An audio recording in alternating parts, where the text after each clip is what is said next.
Hey everyone, welcome back and happy Thursday.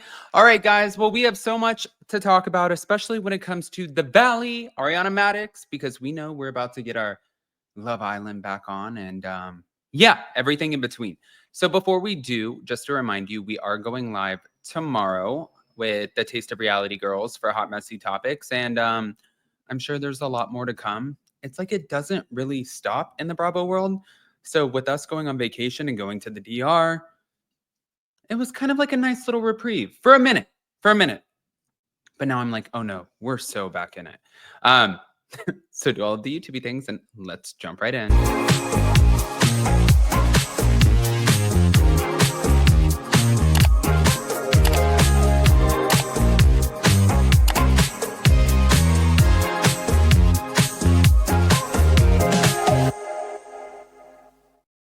All right, guys. So I don't know if you saw this, but Ariana Madix recently opened up about her relationship with Dan, discussing the challenges of long distance dating, but also their potential plans to move in together and into Dan's background. So considering moving in together, she did express that maintaining a long distance relationship isn't ideal for her, saying, I don't love it, the idea of it. I don't love long term.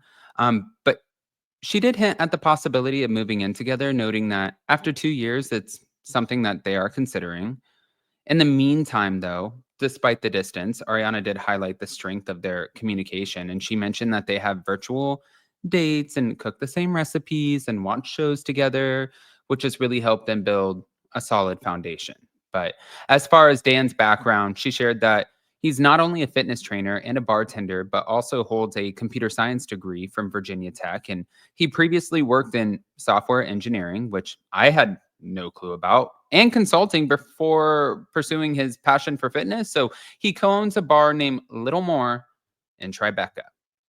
When it comes down to their relationship timeline, though, she did address rumors about the start of their relationship, and she clarified that they met at a mutual friend's wedding in Oaxaca, and they connected during pre-wedding festivities and shared their first kiss at the wedding after party.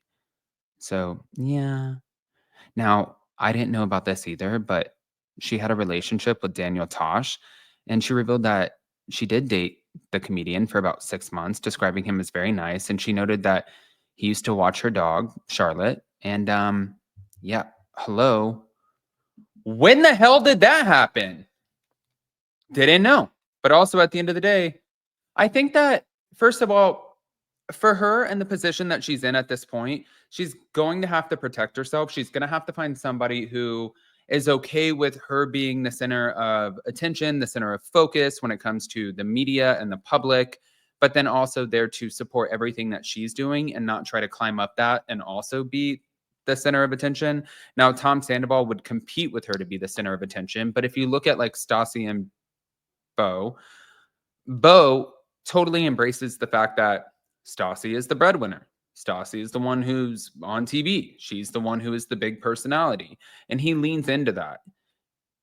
That's what Ariana needs. And I think that that's exactly what she has. But really, Dan doesn't have to embrace the reality TV aspect of it anymore for her. I think that she's going to go on and continue to do projects that don't really dive so much into her life, but just really like highlight what she has to offer as far as her talents and her abilities. And I think that that kind of leaves him out of it a lot more than a normal like Vanderpump Rules reality TV show where it's like, okay, well, here's Jax's Brittany. Like, Brittany, you better deliver. Then it's like, what the f is going on? But I want to share the clip with you guys so you can see. Here we go. Thank you to Reality Ops. Well, and I would put him in the same category as like Nick and Caleb, just in terms like it always means so much to me when friends, partners make such an effort. And that was because we met him before your birthday because the first time we did Coachella together, and then he came in and like met everyone else, and you can just tell how much he cares and how much he wants to be friends with everyone, which is really nice. Really quickly, because I don't know if you've ever cleared this up, but taking it back to the beginning of your guys' relationship, because people who are stupid were like, you met so many of those 10 days later and then you were dating. We were engaged. You were engaged 10 days later. Hey, so, nice to meet you. Let's get engaged. So what was the actual timeline? We met at my very long time friend's wedding. which happened to be one of his very long-term friends as well. She was literally like my first friend when I got my first job in New York. And I feel like me and Lauren have been a part of each other's lives now for like 20 years. So when her and Michael were finally getting married, because they'd been together for a very long time, it was like super exciting. And it was in Oaxaca, and I was so excited to go to Oaxaca, and I like plan all this stuff. And then and it was right after everything happened. Yeah, days. like I had to, it was at the like airport, I had to be like, I was like checked in for my flight, and thank God for Lindsay and JL, because they like came to LA and were like, we're going. Because I was like, I'm gonna have a panic attack. I'm in the Mexico City airport and I don't know what's going on. I'm by myself. They were like, why don't we do this? Why don't we come to LA and then we'll all go, because we're all going. And I was like, thank God. Well, like I was in the airport and they're like calling out my ex's name on the intercom, and I had to go to the counter and be like, yeah, it's not coming. It's just I was like, wait, why were they calling? Oh, because it was the flight. All of that was like, oh my God, you know. So that was like, I don't know if you've been under a rock for the past 10 days, but she's not coming. She's not going to be here. It's a quite interesting experience. I was like, okay. So yeah, we met actually the night before the night before they had like a welcome party, and a bunch of us went out for drinks afterwards. We went to this place called Guns and Beers. Highly recommend. Guns and Beers. And I remember like we sat sort of catty cornered from each other, but we were all on this big long table chatting. And then when we left, my friend Lindsay was like, that Dan guy's like kind of hot. And I was like, oh yeah. She goes, I know you don't have Instagram right now. So I did do the favor and I looked at him. I was like, oh, he is hot. And then JL was like, what do you think you like make out with somebody at this wedding? I was like, that's not happening. He was like, oh, like 5%. I was like, JL, it's not happening. And then the next night at the wedding, I drank a lot of mezcal, my favorite, and made out with somebody. I was like, I remember talking to Alex Gornishelli, my old boss, an incredibly talented, wonderful chef. And she was like, you should make out with that guy. I was like, I think I'm going to. She's everything. And then we stayed up all night talking. And then we just kept texting and flirting and texting and flirting. And it was so great. I was like, have you ever been to Coachella? Like, do you want to go? And then while we were at Coachella, obviously, like, and that time period leading up to that, we got a lot closer, like talking and flirting. And then I was going to New York a lot for work. So that was great. We were able to go on like real dates and everything. And it wasn't until like, I don't know, I think it was like after Coachella that we were like, okay, we're all about each other. Right. And I feel like that's really kind of how it developed.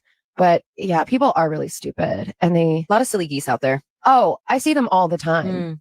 There is no known cure. Exactly. Well, and that is actually really, really funny. And thank you again to Reality Ops. And that was part 1. So when they come up with part 2, which so far is not up, we will play that. But in the meantime, let's go here.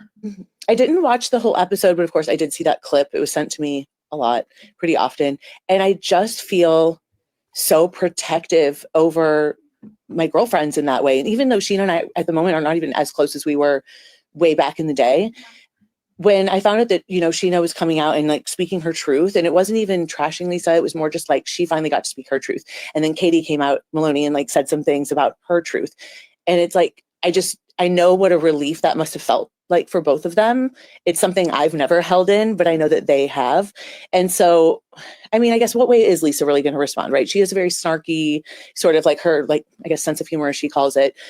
But I kind of hoped that there would have just been like some humble, some sort of down to earth, some sort of appreciation for Scheana at some point or another. Or maybe Lisa could have just responded with kind of a no response and been like, well, I'll just have to wait and see what the book does say. But then to say that like Scheana has nothing else to talk about.